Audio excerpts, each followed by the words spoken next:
Hello, hello, hello. Good morning, good afternoon, good evening, wherever you are. Welcome to the Insight Cafe. I'm your host, Nikan Gormley, and today, I have my good friend all the way from Bali, Indonesia, Florian Jacques.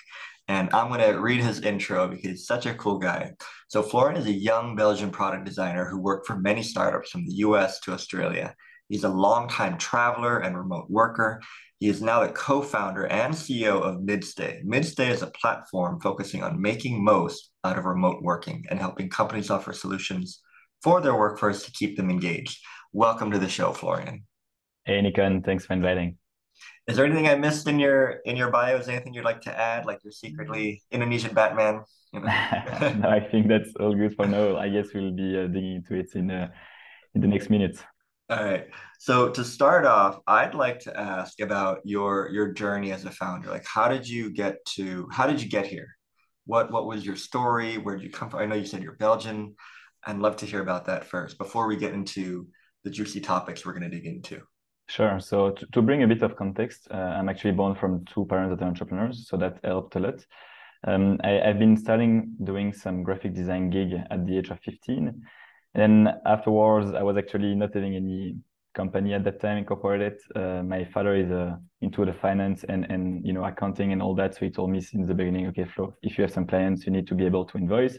So that's how it started. And at 18, I actually started my first company that was based in Belgium. And from that, I had a few other events that helped me to get into that entrepreneur journey, always being very lucky to have my father that helped me and guide me quite a lot in the journey.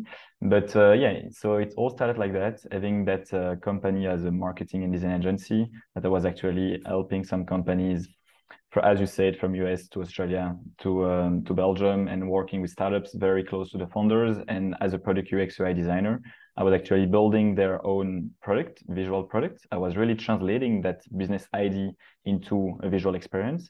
And I was also managing an engineering team to make sure that my product that we decided with the founders was actually implemented to the market. So that was really like my, I would say, core business. But as well on the side, every year I was coming back to Belgium because I was organizing a music festival. That music festival, I brought it up to 20,000 people in 2019.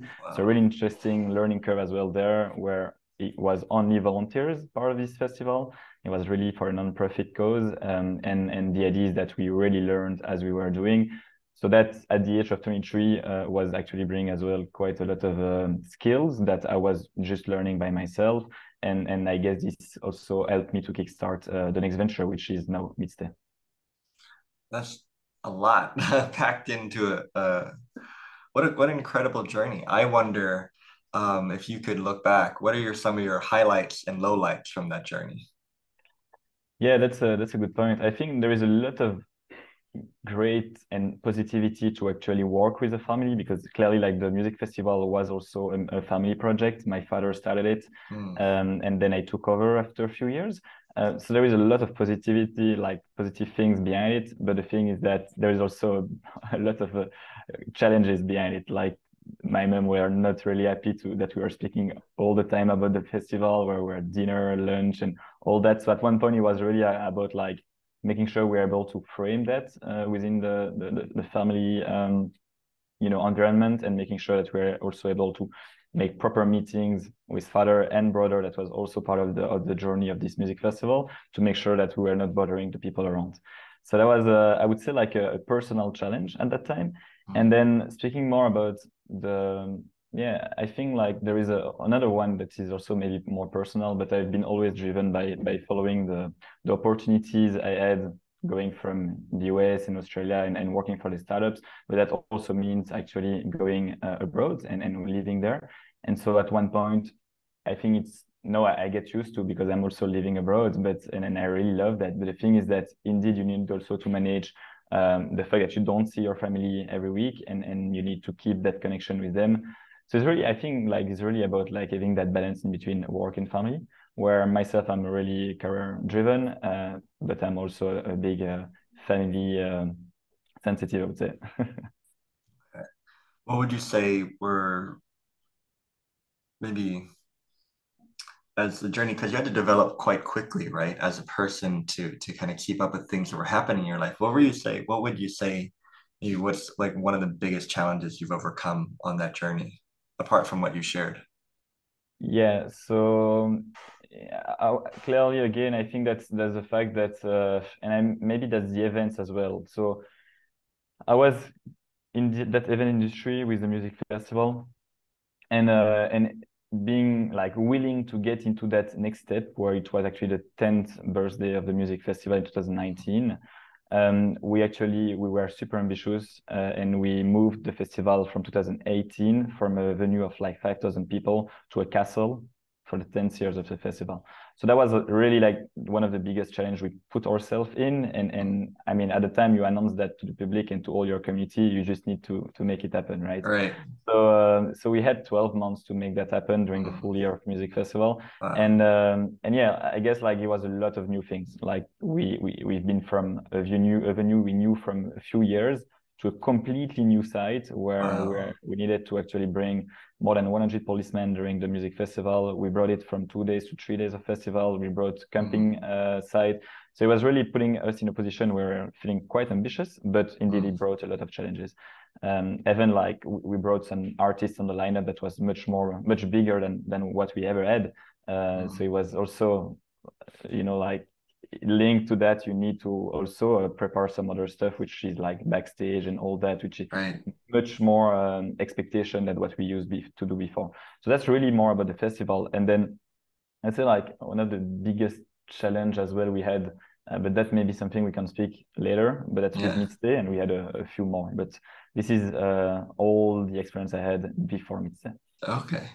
So now I want to move our conversation to Midstay. So to me, I know you're working on things like Gen Z work disruption, you're working on team retreats, you're working on people engagement, talent attraction, and retention. What looks fresh to you in those realms? And by fresh, I mean, what looks new to you? Yeah, so I guess like one of the biggest criteria is the fact that there is a new generation coming in, right? Mm. And so these are the one bringing fresh things within the workplace.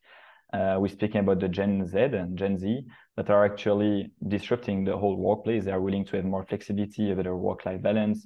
They want to have their own time and being able to enjoy more. But even though they are career driven, they need as well to have this kind of work-life balance and lifestyle that they want to purchase.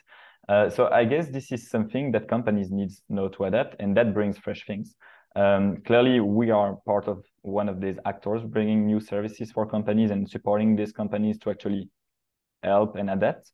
Mm. So speaking about team retreats here, one of the services, which is one of the new initiatives that companies are doing more and more to know please their workforce and make sure they can retain them. They can increase the company culture. They can boost the engagement.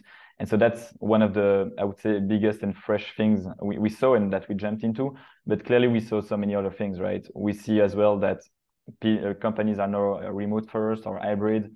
We see that employees are willing to have much more flexibility around that, and so companies are also providing that some tools for it. We are partnered with a company called Juno, and they're offering all different employee benefits that employees can get into that platform and just use locally the benefits. So there's a lot of a lot of initiatives to make sure that they can keep the employee engaged. And I think we are clearly in an era where Gen Z are digital native and they are not having only one job. And that's something we saw within a report we made, a survey we made. The Gen Z are actually willing to have, and 50% of them in the US actually have 50% of them have more than one job. They have at least two jobs. And so that's something that they are really polyvalent and they are willing to get as much as possible. And it's also because we are living in an era where the inflation is growing, right? So you need to keep up, and that's the case. That's what we see, and that's what makes the companies willing to get more fresh initiatives, ideas to keep these people engaged. That's a lot. Let me take that in for a second. I wonder, so what you're seeing is kind of a change in the way people approach work. Is that if I were to summarize what you're saying, you're seeing a change in people's behaviors to work. They're no longer saying just one job, they're having side gigs. They want to work remote, they want to hang out in beautiful places like Bali. Tell me more what you've seen fresh about team retreats, because I feel like team retreats have been around for a very long time. Like what's new and fresh in from what you're seeing and working with companies with team retreats? Yeah, that's a great question. Indeed, they are here since a long time, and I do believe that they're actually reviving a bit because it was something quite famous at the time where my parents were working. Then it seems like for the last 10 years, 15 years, it was not so much popular anymore. And then I do believe that since pandemic, everyone has been working remotely and they've been enjoying doing so. So companies had to adapt. And by adapting to either a hybrid model or a remote first model, they actually have these challenges of like not having the engagement of their people because they are not at the office every day and they are not collaborating as much as they were doing before. So clearly, this is why they are having the need to actually bring the people together in such a retreat. And the innovation we are seeing as an actor of providing these services is the fact that clearly all the companies are actually willing to not have a corporate feeling. They're willing to have that kind of like, as you see behind me, like one of the villas we certified in Bali, which is really like feeling like home. And we provide all the work set up for them to make sure they're gonna get productive time, but surrounded with nature, surrounded with a comfortable and cozy place, which actually makes the team bonding even more easy because it doesn't feel like super cold like in a corporate hotel. I see. And well, I'd like to ask what is it like from your perspective, because you're providing this for companies who are coming to you for these very unique team retreats and remote work experiences. What has it been like for you as a founder and your team? So initially, I think it's important to come back a bit and to understand what's the story of Midstay. Mhm. So we initially started with my co-founder Magnus. We are both surfers and we are really driven with that lifestyle, like work-life balance, or surfing in the morning and then working. That doesn't impact the productivity at all. That just bring nice work-life balance. And so we met after 6 months that I got stuck in Bali during the COVID. And we started this platform, really digital focus, where we were willing to help digital nomads to get into places like here. So it was really B2C focus. And Mhm. then more and more we had companies coming to us, willing to actually offer this kind of benefits of working from dream location for their employees, as they were understanding that more and more companies were struggling to keep their employee engaged by some tangible benefits. So they needed some intangible benefits, which is one of them. So we are not speaking about big salary package. We're not speaking about more equity. We're speaking about experiences. And that's from where it all started. So we still have the B2C platform where we have more than 1,500 remote workers using it and connecting with other people around them that are like-minded and where they can share, brainstorm, have a coffee to basically replace that colleagues environment that they're actually not having because they are abroad. So they don't have their companies and colleagues around. But to the same idea, we're actually also supporting these remote workers to bring everyone within a team into this location. So it's really about like supporting remote work to make it feel less lonely and to make it like more enjoyable basically and to keep that social connection that's super important for a professional career and career growth. Tell me more about that, because I have heard the biggest pushback to remote work is that can be quite lonely. Um, what have you seen that? I think from my own perspective, because I'm kind of like I actually really like working alone and I'm used to working alone. I always prefer it, but I imagine some people who like to be in the same space as their colleagues. How have you seen loneliness affecting remote work in what you do? Yeah, so this is actually something that we understood a few months ago now from a lot of insights and feedback and user feedback. The thing is that like we're speaking about the sample size of our user database currently. At the time we were doing the user interview, it was a bit below 1,000 members. And we understood that 80% of the community were coming on Midstay, not to find co-working space and all that we also had on the platform at the time, but to actually connect with like-minded people and to make sure that it can actually replace the colleagues environment by people that are around them with a proximity and that are sharing the same interest and lifestyle as well. Mm. So we know that these people at more than 85% are actually coming alone in that journey, coming working remotely from abroad. Why? Because it's a privilege. You're not coming with your, 10 friends at the 2 first weeks of July. Most of the time, like your friends are either not able to do it or they have a family or they so it's just like super hard and it's a privilege for some of the people. And so these guys are actually jumping into this. And what we saw is that after 2 months, 65% of them are actually leaving that lifestyle, not because they don't like it, but because they feel lonely. And so we're really about supporting that and making sure we are recreating that colleagues environment, even if you're coming in that journey alone. Isn't that interesting? What I just saw fresh in what you said is just because you work in a big company with a lot of people doesn't mean you're not lonely. Oftentimes you're even more lonely. Sure. And I think there's a key word in what you said that really struck to me as there was something to it about working with like-minded people. And I think the beauty of what you're sharing is that even though you're working on your own separate thing, but to be able to work in a community of like-minded people is so helpful, even though you're not working on the same project. And to me, I think what looks fresh to me and what we're talking about is that community is more of a thing. Like people are more willing to work in different places just to have a more sense of community and working with like-minded people rather than working perhaps in a very large group where you don't feel safe, you don't feel heard, you don't feel seen, and going to work is just a gruel, right? And I think working in a community of like-minded people is so helpful to the soul Yeah, and the exactly. It's a creativity and supported inspiration. network, right? A Like it's, supportive network, right? yeah. um so tell me about people engagement, because I think what we're talking about, it segues into people engagement in terms of like if you were a founder and you wanted to create a community of like-minded people for your workforce, how does that relate to people engagement and what we're talking about? Mm-hmm. That's a great question. I do see that as a founder, I'm willing that my employees are actually surrounded with like-minded people, but I wouldn't have a team full of like-minded people. It's much more important to have complementary skills within a team, Mm-hmm. right? To make sure that you can actually thrive rather than having people that are really similar and sharing the same interest. Mm-hmm. So I think like and that's maybe also why it's sometimes in some corporation you actually feel lonely because you are one of the units that is providing the expertise, but the others are actually providing something else, and you are missing that like-minded people around you.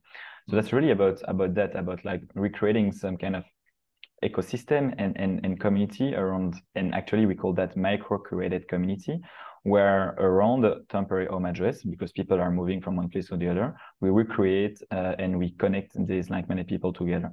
So it could be based on different things, and it could be based on the lifestyle, based on even the music taste we know added on the platform. So it's really about different factors and that we combine, that we are able to actually estimate and give a score of who is actually much more like-minded than the other, and making sure we can actually rank that and provide these people a connection.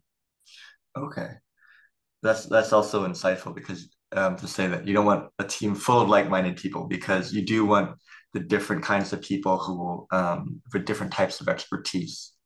Exactly. I wonder, hmm, I wonder as a founder of Midstay and going and diving back into that area a little bit, what have been your highlights and lowlights? What have you loved? What have you hated? Yeah, that's a tough question. I mean, like it's a lot of high and down, right? I am And done. What do you mean? I mean it's up and down. Oh yeah, Yeah, up and sorry down. for Yeah, yeah. the French accent is coming back. No, so I guess like a lot of up and down, and the thing is that I guess starting a company, starting a startup is always super sexy on paper, right? But then it's a lot of work, it's a lot of stress, and there is so many beautiful moments, right? Like bringing a team together. We are now 12 full time, and I just love to just nurture this company culture and having this social call we're doing every month and I'm playing the master game, and then like the team members actually playing around through Zoom, and then we also gather the team together around some coconut sunset in Bali sometimes. Yeah. So these moments are beautiful, and the moments as well where we see the numbers growing and all that, that's just so exciting, right? But for sure there is some stress, such as like investors raising, such as sometimes yeah, feeling that some employees are actually less engaged and challenging ourselves to understand how we can actually bring things to actually make them more happy within a company. So I guess, yeah, these are a lot of challenges. Without speaking about the product, huh? We are clearly also like super product market fit driven, and know it's all about data. But a few months back, we were really working blindly and building it blindly, and that's something we understood after doing the 2022 review. We are now much more closer to our community, which thanks to that we are building a product for them, and hand by hand we're actually facing it much faster to make sure we are iterating, shipping fast, and iterating again, and then getting to this product market fit. Wow. It is a roller coaster, right? And I like how the way you described it as the roller coaster is a very natural process of creating or building anything. In my work as a coach working with clients, we play a game called Create the Impossible. And basically we just try shit in a general direction and see what happens. And what looks new to me in that area is that we were creating these things not to be successful or not to be okay or not to be happy. We're doing it just for pure creativity and innovation. And a lot of clients look at that and say, like, that's not how you create stuff. We need a goal. We need an objective. We need to do this to be successful. Otherwise, why would we do it? And to me, putting your attention on almost on the end result, it keeps you from being really present now. To, like you said, to really seeing what are we doing? Are we going in the general right direction? And I Yeah, feel like indeed. sometimes in the process of creating, like, okay, we're only going to focus on end result. And but as you build it, the ship starts to go another way. But like, no, we have to go this way because we said we're going to go that way. But the ship's going like the wind is going this way. We like the Exactly. business needs to Need to go follow the this way. market, right? And I Right. think one of the biggest trap founders have is the fact that we are really falling in love Yeah. with our product. Right. And Right. that's maybe one of the biggest trap to me. As a product UX UI designer, it's very hard to cut and destroy everything we did, right? But we Yeah. had to Yeah. do it. We had we did it like a few months back because we had to double down on the social side. So we kept that part of Midstay, but we throw everything else away.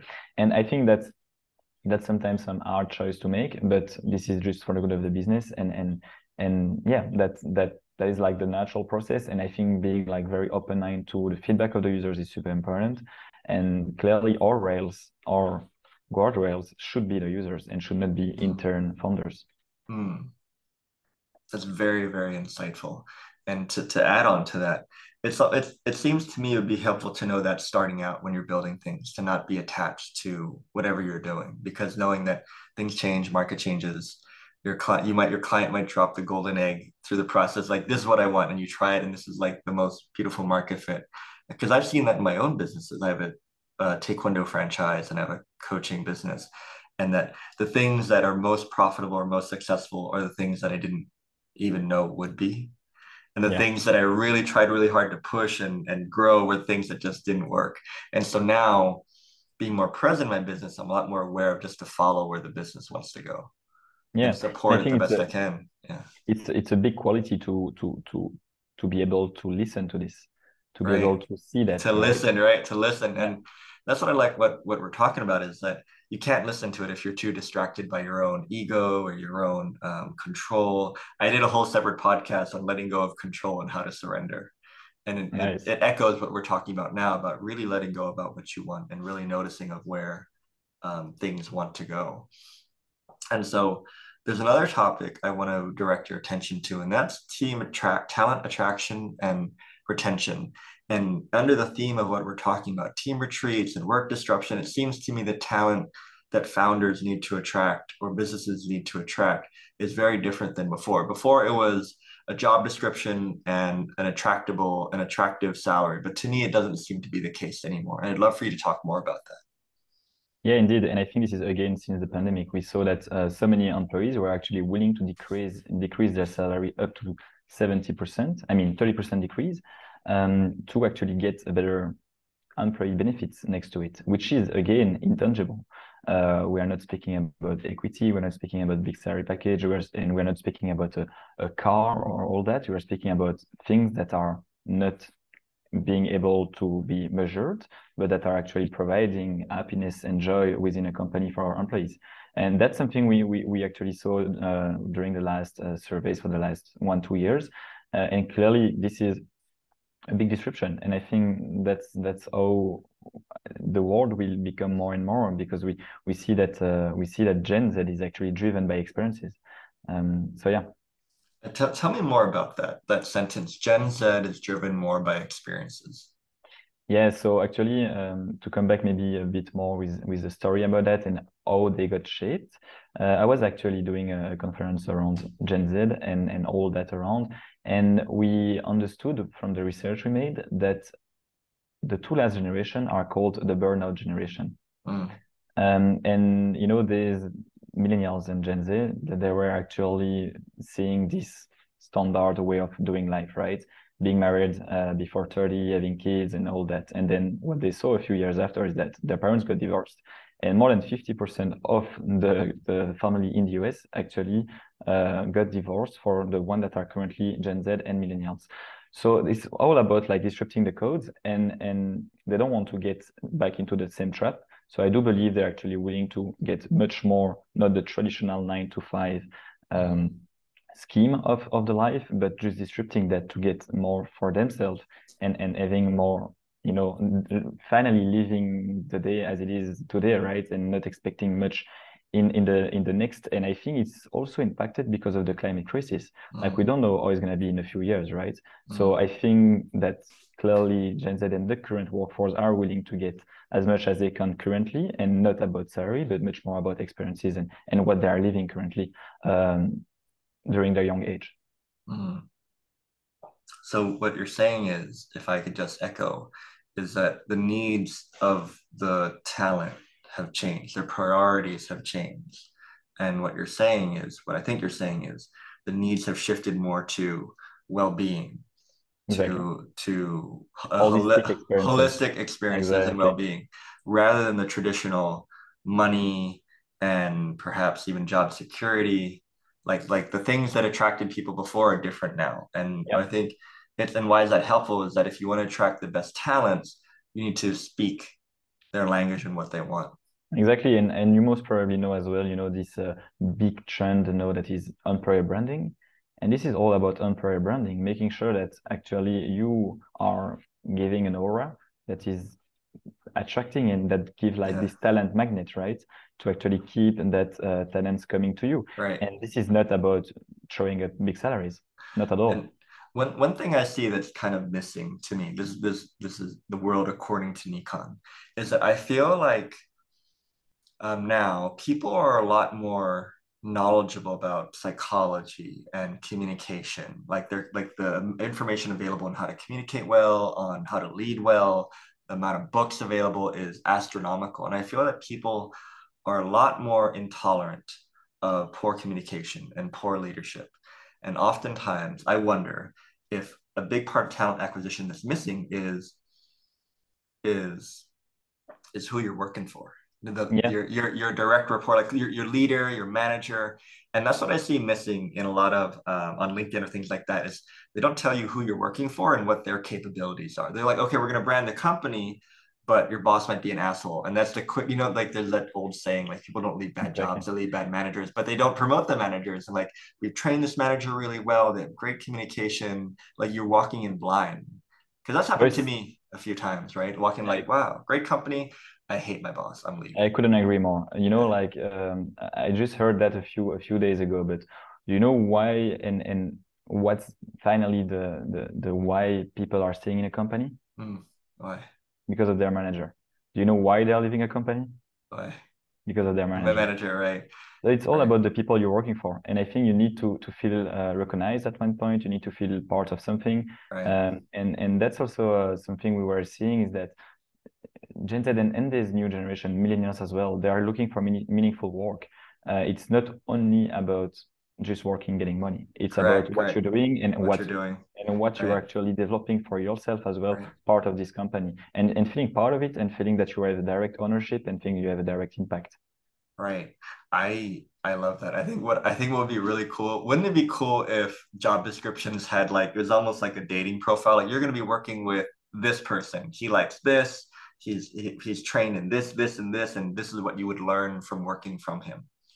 And And he loves running as well. and he So loves also running. part It's of like, your right. personal life. Yeah. Whereas, right, because it's true, like when you're working for a big company or any company, that's part of it, but you're really working for your manager. You report to that person, and that Yeah. person is responsible for your whole career. I'd like to know a little bit about the person who's responsible for my future, right? No, Uh, yeah, that's actually a great idea for a startup. Huh? right? If you're listening, me and Florian want shares, advisory shares, because I was talking to a recruiter, and he said that he said he couldn't stress enough how an employee working, like when they're interviewing, ask us so many questions because you're giving your whole career and future. You're giving time to this place that you won't get back ever. So it's really important to know who and what you're working for and to be a great fit. And Because what's in for you as well. right, and because if it's not a good fit, you're going to waste 2 to 3 months, Yeah. right?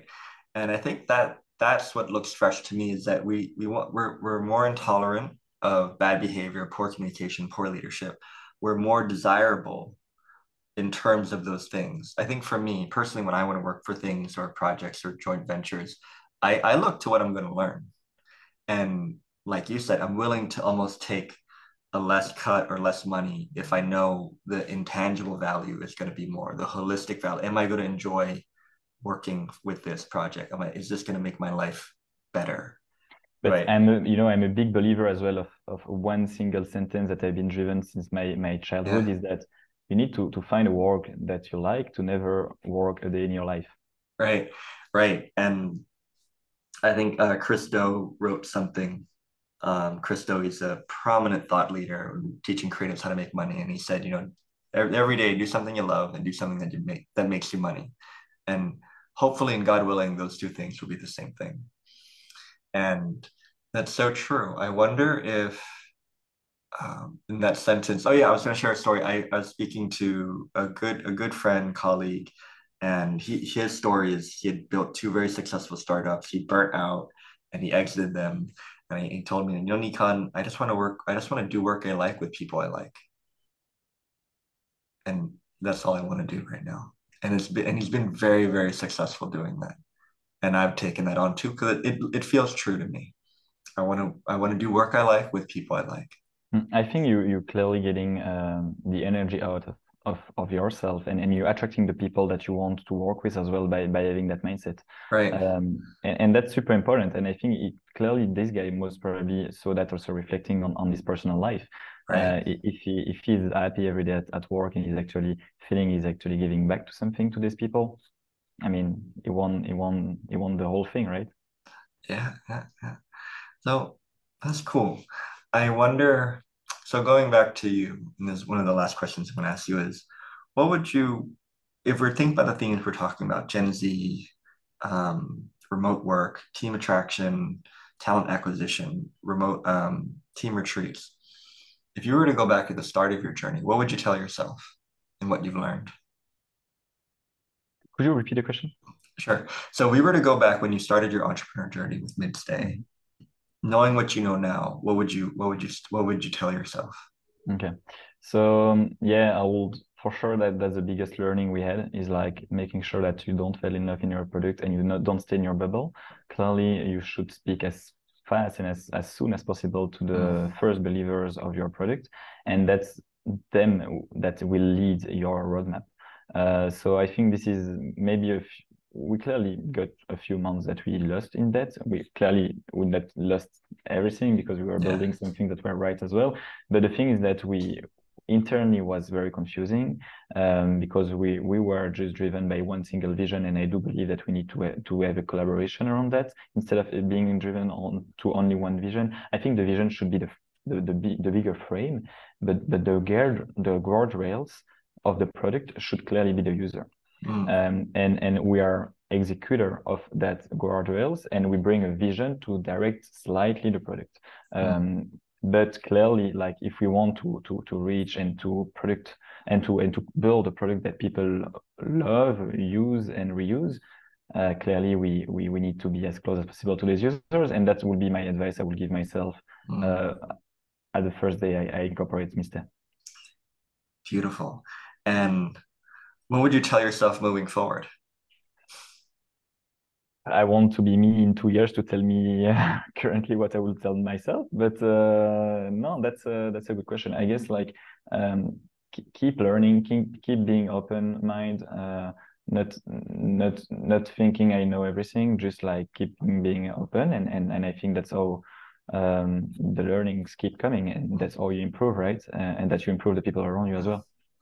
I think that's beautiful. As I asked you that question, I asked myself that question, and the answer I got was be less full of shit in everything you do. Yeah.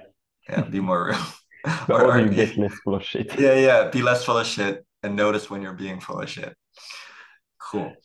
So my last question for you is if you were to give a gift to people listening, and that gift could be a quote, could be your favorite piece of wisdom or advice, what would you give if you were to give a gift? Yeah, I think I'll just come back to the sentence I mentioned before, and I think that's really a sentence that driven me since my childhood. It's like clearly, if you're listening and it's like coming from a student and you're still a student, or you're actually in a career change, I would just advise to find what passionates you and what drives you, and just doubling down on what you love, and you will make sure that it will be a sustainable career thanks to that, because you will actually never feel you will be working in any day in your life, because you will be doing something you like. Okay, beautiful. And with that, I want to thank you for coming on my podcast and sharing your time and sharing your wisdom. And it's so refreshing to hear that there are people out there like you who are disrupting disrupting things. Because I feel like in disruption, there's innovation, there's creativity, there's newness that is for the benefit of all. So thank you so much, Florian, and I wish you all the best. God bless, and we'll speak soon. All right, Thanks. bye. Thanks, Nikan. Thanks. Talk soon.